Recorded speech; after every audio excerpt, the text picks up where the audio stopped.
All right, everyone. Now let's go ahead and get started. The first thing we need to do is we need to make sure that we are setting up the core data stack. So I've already created a reminders app. That's a completely like a Swift UI application. You can see that there's no code written. All of this code is by default. I'm going to go ahead and create a new group, and I will call it providers. And basically, we will only have one provider over here that will be called the core data provider. And the job of the core data provider will be to simply set up the core data stack. So now let's go ahead and see how we can set it up. In order to set it up, we are going to go ahead and first import core data. Next, we're going to go ahead and create a class called core data provider. This class will be responsible for setting up the core data. Now, we want to create a single instance of the core data provider. So I'm just going to go ahead and create a static property, which is called shared. And the value of this property will be the core data provider itself.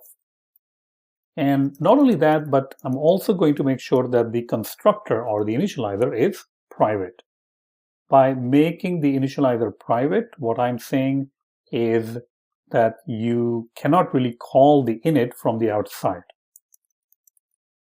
Okay. All right. The next thing we need to do is to create persistent container. So let persistent container, which will be ns persistent container.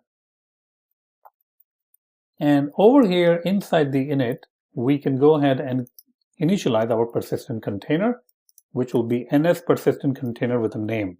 Now this will be the name of the model file or the data model file, and we currently don't have that. Don't worry too much about it. We are going to create it a little bit later on. I'm just going to call it reminders model.